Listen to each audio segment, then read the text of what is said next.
One Shot by James Blish. On the day that the Polish freighter Ludmilla laid an egg in New York Harbor, Abner Longman's one-shot, Brown, was in the city going about his normal business, which was making another $1 million. As we found out later, almost nothing else was normal about that particular weekend for Brown. For one thing, he had brought his family with him, a complete departure from routine, reflecting the unprecedentedly legitimate nature of the deals he was trying to make. From every point of view, it was a bad weekend for the CIA to mix into his affairs, but nobody had explained that to the master of the Ludmilla. I had better add here that we knew nothing about this until afterward. From the point of view of the storyteller, an organization like Civilian Intelligence Associates gets to all its facts backwards, entering the tale at the payoff, working back to the hook, and winding up with a sheaf of background facts to feed into the computer for next time.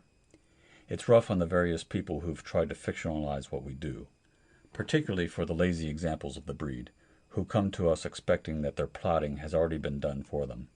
But it's inherent in the way we operate, and there it is. Certainly nobody at CIA so much as thought of Brown when the news first came through. Harry Anderton, the Harbor Defense Chief, called us at 0830 Friday to take on the job of identifying the egg. This was when our records show us officially entering the affair, but of course, Anderton had been keeping the wires to Washington steaming for an hour before that, getting authorization to spend some of his money on us. Our clearance status was then and is now C&R, clean and routine. I was in the central office when the call came through, and had some difficulty in making out precisely what Anderton wanted of us. "Slow down, Colonel Anderton, please," I begged him. 2 or 3 seconds won't make that much difference. How did you find out about this egg in the first place? The automatic compartment bulkheads on the Ludmilla were defective, he said. It seems that this egg was buried among a lot of other crates in the dump cell of the hold. What's a dump cell? It's a sea lock for getting rid of dangerous cargo. The bottom of it opens right to Davy Jones. Standard fitting for ships carrying explosives, radioactives, anything that might act up unexpectedly. "All right," I said, "go ahead." Well, there was a timer on the dump cell floor, set to drop the egg when the ship came up the river. That worked fine, but the automatic bulkheads that are supposed to keep the rest of the ship from being flooded while the cell's open didn't. At least they didn't do a thorough job. The Ludmilla began to list, and the captain yelled for help. When the harbor patrol found the dump cell open, they called us in. I see. I thought about it a moment. In other words, you don't know whether the Ludmilla really laid an egg or not. That's what I keep trying to explain to you, Dr. Harris. We don't know what she dropped, and we haven't any way of finding out. It could be a bomb. It could be anything. We're sweating everybody on board the ship now, but it's my guess that none of them know anything. The whole procedure was designed to be automatic. "All right. We'll take it," I said. "You've got divers down?" "Sure, but we'll worry about the butts from here on. Get us a direct line from your barge to the big board here, so we can direct the work. Better get on over here yourself." "Right." He sounded relieved. Official people have a lot of confidence in the CIA. Too much, in my estimation. Someday the job will come along that we can't handle, and then Washington will be kicking itself, or more likely some scapegoat, for having failed to develop a comparable government department. Not that there was much prospect of Washington's doing that. Official thinking had been running in the other direction for years. The precedent was the Associated Universities organization which ran Brookhaven. CIA had been started the same way, by a loose corporation of universities and industries, all of which had wanted to own an Ultimac, and no one of which had had the money to buy one for itself.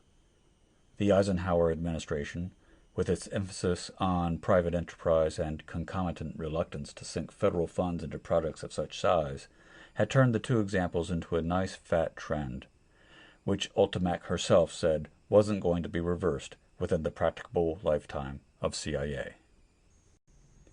I buzzed for 2 staffers, and in 5 minutes got Clark Cheney and Joan Hadamard, CIA's business manager and social science division chief respectively. The titles were almost solely for the benefit of the TO. That is, Clark and Joan do serve in those capacities, but said service takes about 2% of their capacities and their time. I shot them a couple of sentences of explanation, trusting them to pick up whatever else they needed from the tape, and checked the line to the diver's barge. It was already open. Anderton had gone to work quickly and with decision once he was sure we were taking on the major question. The television screen lit, but nothing showed on but murky light, striped with streamers of darkness slowly rising and falling. The audio went clunk, oing, oing, bonk, oing. Underwater noises, shapeless and characterless. "Hello out there in the harbor. This is CIA. Harris calling. Come in, please." "Monig here," the audio said. "Boink, oing, oing. Got anything yet?" "Not a thing, Dr. Harris," Monig said. "You can't see 3 inches in front of your face down here. It's too silty. We've bumped into a couple of crates, but so far no egg. Keep trying." Cheney, looking even more like a bulldog than usual, was setting his stopwatch by one of the 8 clocks on Ultimac's face. "Want me to take the divers?" he said. "No, Clark, not yet. I'd rather have Jane do it for the moment." I passed the mic to her. "You'd better run her probability series first." "Check." He began feeding tape into the integrator's mouth. "What's your angle, Peter?" "The ship. I want to see how heavily shielded that dump cell is." "It isn't shielded at all," Anderton's voice said behind me. I hadn't heard him come in. "But that doesn't prove anything. The egg might have carried sufficient shielding in itself. Or maybe the commies didn't care whether the crew was exposed or not. Or maybe there isn't any egg." "All that's possible," I admitted, "but I want to see it anyhow." "Have you taken blood tests?" Joan asked Anderton. "Yes." "Get the reports through to me then. I want white cell counts, differentials, platelet counts, hematocrit, and SED rates on every man." Anderton picked up the phone, and I took a firm hold on the doorknob. "Hey," Anderton said, putting the phone down again. "Are you going to duck out just like that? Remember, Dr. Harris, we've got to evacuate the city first of all. No matter whether it's a real egg or not, we can't take the chance on its not being an egg." "Don't move a man until you get a go-ahead from CIA," I said. "For all we know now, evacuating the city may be just what the enemy wants us to do, so they can grab it unharmed. Or they may want to start a panic for some other reason. Any one of 50 possible reasons." "You can't take such a gamble," he said grimly. "There are 8.5 million lives riding on it. I can't let you do it." "You passed your authority to us when you hired us," I pointed out. "If you want to evacuate without our okay, you'll have to fire us first. It'll take another hour to get that cleared from Washington, so you might as well give us the hour." He stared at me for a moment, his lips thinned. Then he picked up the phone again to order Joan's blood count, and I got out the door fast. A reasonable man would have said that I found nothing useful on the Ludmilla, except negative information. But the fact is that anything I found would have been a surprise to me. I went down looking for surprises. I found nothing but a faint trail to Abner Longman's Brown, most of which was 15 years cold. There'd been a time when I'd known Brown, briefly and to no profit to either of us. As an undergraduate majoring in social sciences, I'd taken on a term paper on the old International Longshoremen's Association, a racket-ridden union now formally extinct, although anyone who knew the signs could still pick up some traces on the docks. In those days, Brown had been the business manager of an insurance firm, the sole visible function of which had been to write policies for the ILA and its individual dock wallopers. For some reason, he had been amused by the brash youngster who had barged in on him and demanded the lowdown, and had shown me considerable lengths of ropes not normally in view of the public, nothing incriminating, but enough to give me a better insight into how the union operated than I had any right to expect, or even suspect. Hence, I was surprised to hear somebody on the docks remark that Brown was in the city over the weekend. It would never have occurred to me that he still interested himself in the waterfront, for he'd gone respectable with a vengeance. He was still a professional gambler, and according to what he had told the Congressional Investigating Committee last year, took in $30,000 to $50,000 a year at it. but his gambles were no longer concentrated on horses, the numbers, or shady insurance deals. Nowadays, what he did was called investment, mostly in real estate. Realtors knew him well as the man who had almost bought the Empire State Building. The almost in the equation stands for the moment when the shoestring broke. Joan had been following his career too, not because she had ever met him, but because for her he was a type study and the evolution of what she called the extra-legal ego. With personalities like that, respectability is a disease, she told me. There's always an almost open conflict between the desire to be powerful and the desire to be accepted. Your ordinary criminal is a moral imbecile, but people like Brown are damned with a conscience, and sooner or later they crack trying to appease it. I'd sooner try to crack a Timken bearing, I said. Brown's 10-point steel all the way through. Don't you believe it? The symptoms are showing all over him. Now he's backing Broadway plays, sponsoring beginning actresses, joining playwrights groups. He's the only member of Bushkin and Brush who's never written a play, acted in one, or so much as pulled the rope to raise the curtain. That's investment, I said. That's his business. Peter, you're only looking at the surface. His real investments almost never fail, but the plays he backs always do. They have to. He's sinking money in them to appease his conscience, and if they were to succeed, it would double his guilt instead of salving it. It's the same way with the young actresses. He's not sexually interested in them. His type never is, because living a rigidly orthodox family life is part of the effort towards respectability. He's backing them to pay his debt to society. In other words, they're talismans to keep him out of jail. It doesn't seem like a very satisfactory substitute. Of course it isn't, Joan had said. The next thing he'll do is go in for direct public service, giving money to hospitals or something like that. You watch. She had been right. Within the year, Brown had announced the founding of an association for clearing the Detroit slum area where he had been born. The plainest kind of symbolic suicide. Let's not have any more Abner Longman's Browns born down here. It depressed me to see it happen, for next on Joan's agenda for Brown was an entry into politics as a fighting liberal, a New Dealer 20 years too late. Since I'm mildly liberal myself when I'm off duty, I hated to think what Brown's career might tell me about my own motives, if I'd let it. All of which had nothing to do with why I was prowling around the Ludmilla. Or did it? I kept remembering Anderton's challenge. You can't take such a gamble. There are 8.5 million lives riding on it. That put it up into Brown's normal operating area, all right. The connection was still hazy, but on the grounds that any link might be useful, I phoned him. He remembered me instantly. Like most uneducated, power-driven men, he had a memory as good as any machine's. "You never did send me that paper you were going to write," he said. His voice seemed absolutely unchanged, although he was in his 70s now. "You promised you would." "Kids don't keep the promises as well as they should," I said. "But I've still got copies, and I'll see to it that you get one this time. Right now I need another favor. Something right up your alley." "CIA business?" "Yes. I didn't know you knew I was with CIA." Brown chuckled. "I still know a thing or two," he said. "What's the angle?"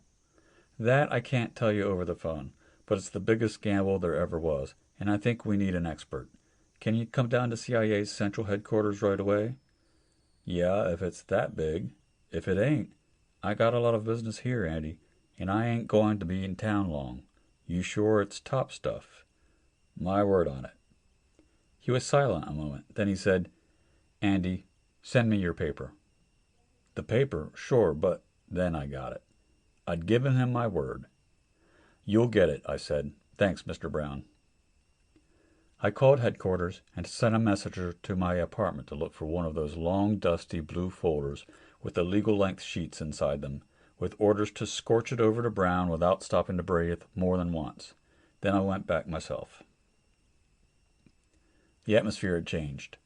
Anderton was sitting by the big desk, clenching his fists and sweating. His whole posture telegraphed his controlled helplessness.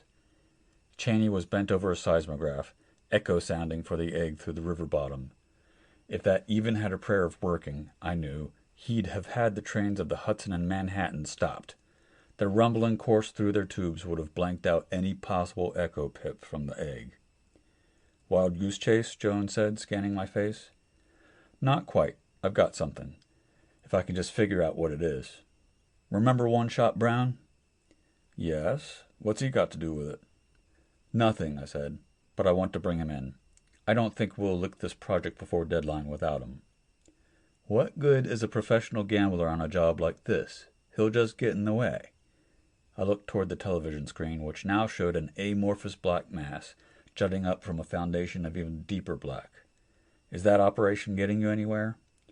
Nothing's gotten us anywhere, Anderton interjected harshly. We don't even know if that's the egg. The whole area is littered with crates.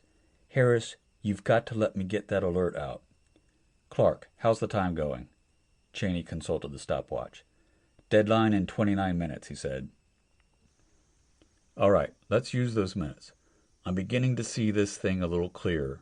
Joan, what we've got here is a one-shot gamble, right? In effect, she said cautiously. And it's my guess that we're never going to get the answer by diving for it. Not in time, anyhow. Remember when the Navy lost a barge load of shells in the harbor back in '52? They scrabbled for them for a year and never pulled up a one. They finally had to warn the public that if it found anything funny-looking along the shore, it shouldn't bang said object or shake it either. We're better equipped than the Navy was then, but we're working against a deadline. If you'd admitted that earlier, Anderton said hoarsely, we'd have 500,000 people out of the city by now, maybe even 1 million. We haven't given up, Colonel. The point is this, Joan. What we need is an inspired guess. Get anything from the prob series, Clark? I thought not. On a one-shot gamble of this kind, the laws of chance are no good at all. For that matter, the so-called ESP experiments showed us long ago that even the way we construct random tables is full of holes, and that a man with a feeling for the essence of a gamble can make a monkey out of chance almost at will. And if there ever was such a man, Brown is it. That's why I asked him to come down here. I wanted to look at that lump on the screen and play a hunch. You're out of your mind, Anderton said. A decorous knock spared me the trouble of having to deny, affirm, or ignore the judgment. It was Brown.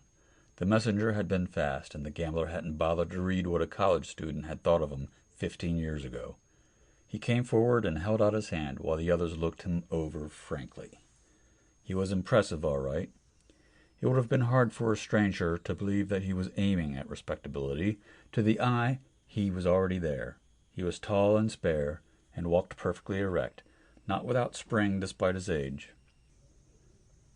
His clothing was as far from that of a gambler as you could have taken it by design. A black double-breasted suit with a thin vertical stripe, a gray silk tie with a pearl stick pin just barely large enough to be visible at all, a black Homburg, all perfectly fitted, all worn with proper casualness. One might almost say a formal casualness. It was only when he opened his mouth that One-Shot Brown was in the suit with him. I come over as soon as your runner got to me, he said. What's the pitch, Andy? Mr. Brown, this is Joan Hadamard, Clark Cheney, Colonel Anderton. I'll be quick because we need speed now. A Polish ship has dropped something out in the harbor. We don't know what it is. It may be a hell bomb, or it may be just somebody's old laundry. Obviously, we've got to find out which, and we want you to tell us. Brown's aristocratic eyebrows went up. Me? Hell, Andy, I don't know anything about things like that. I'm surprised with you. I thought CIA had all the brains it needed.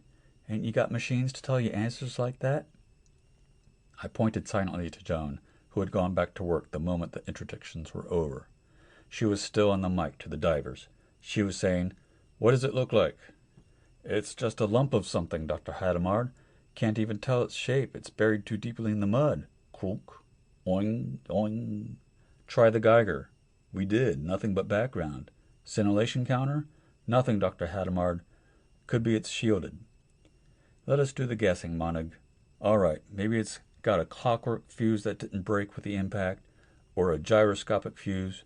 Stick a stethoscope on it and see if you pick up a ticking or anything that sounds like a motor running. There was a lag, and I turned back to Brown.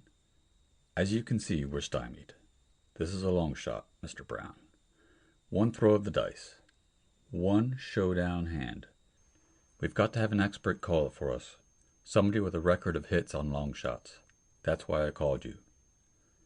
It's no good, he said.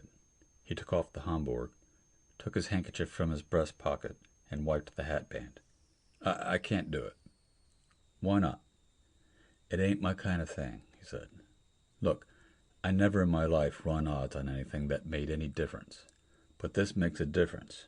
If I guess wrong, then we're all dead ducks. But why should you guess wrong? Your hunches have been working for 60 years now. Brown wiped his face. No, you don't get it. I wish you'd listen to me. Look, my wife and my kids are in the city.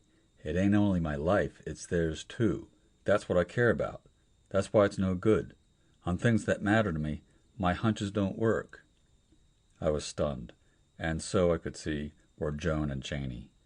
I suppose I should have guessed it, but it had never occurred to me. 10 minutes, Cheney said.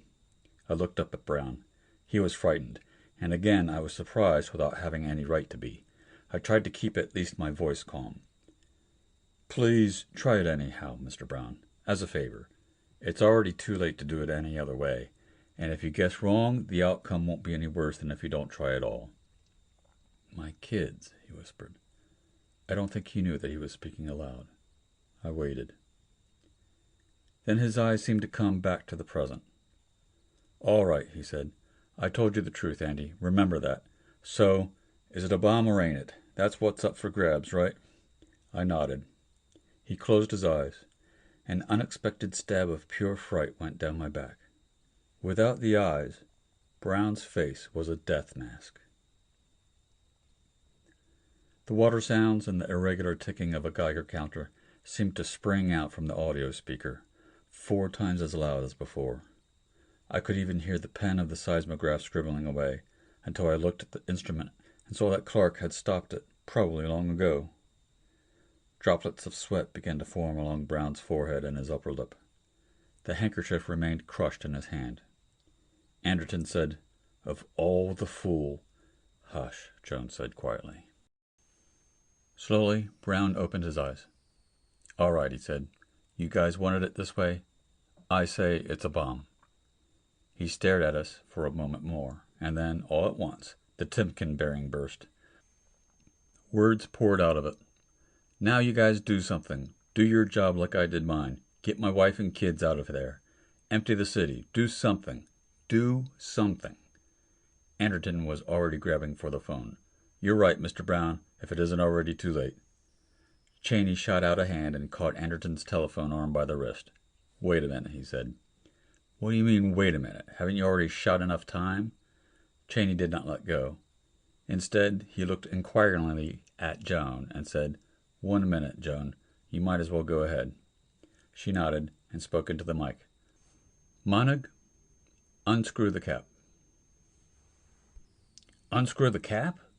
the audio squawked. "But, Dr. Hadamard, if that sets it off—" "It won't go off. That's the one thing you can be sure it won't do." "What is this?" Anderton demanded. "And what's this deadline stuff, anyhow?" "The cap's off," Monig reported. "We're getting plenty of radiation now. Just a minute." "Yeah, Dr. Hadamard, it's a bomb all right, but it hasn't got a fuse. Now how could they have made a fool mistake like that?" "In other words, it's a dud," Jones said. "That's right, a dud." Now at last Brown wiped his face, which was quite gray. "I told you the truth," he said grimly. "My hunches don't work on stuff like this." "But they do," I said. "I'm sorry we put you through the ringer, and you too, Colonel, but we couldn't let an opportunity like this slip. It was too good a chance for us to test how our facilities would stand up in a real bomb drop." "A real drop," Anderton said. "Are you trying to say that CIA staged this? You ought to be shot, the whole pack of you." "No, not exactly," I said. "The enemy's responsible for the drop, all right. We got word last month from our man in Gdynia that they were going to do it, and that the bomb would be on board the Ludmilla. As I say, it was too good an opportunity to miss. We wanted to find out just how long it would take us to figure out the nature of the bomb, which we didn't know in detail after it was dropped here. So we had our people in Gdynia defuse the thing after it was put on board the ship, but otherwise leave it entirely alone. Actually, you see, your hunch was right on the button as far as it went. We didn't ask you whether or not that object was a live bomb. We asked whether it was a bomb or not. You said it was, and you were right. The expression on Brown's face was exactly like the one he had worn while he had been searching for his decision, except that, since his eyes were open, I could see that it was directed at me. "If this was the old days," he said in an ice-cold voice, "I might have made the Colonel's idea come true. I don't go for tricks like this, Andy." "It was more than a trick," Clark put in. "You'll remember we had a deadline on the test, Mr. Brown. Obviously, in a real drop, we wouldn't have all the time in the world to figure out what kind of a thing had been dropped. If we had still failed to establish that when the deadline ran out, we would have had to allow evacuation of the city, with all the attendant risk that was exactly what the enemy wanted us to do." So we failed the test," I said. At 1 minute short of the deadline, Joan had the divers unscrew the cap. In a real drop, that would have resulted in a detonation if the bomb was real. We'd never risk it. That we did it in the test was a concession of failure, an admission that our usual methods didn't come through for us in time. And that means that you were the only person who did come through, Mr. Brown. If a real bomb drop ever comes, we're going to have you here as an active part of our investigation. Your intuition for the one-shot gamble was the one thing that bailed us out this time. Next time it may save 8 million lives." There was quite a long silence. All of us, Anderton included, watched Brown intently, but his impassive face failed to show any trace of how his thoughts were running. When he did speak at last, what he said must have seemed insanely irrelevant to Anderton, and maybe to Cheney too, and perhaps it meant nothing more to Joan than the final clinical note in a case history. "It's funny," he said.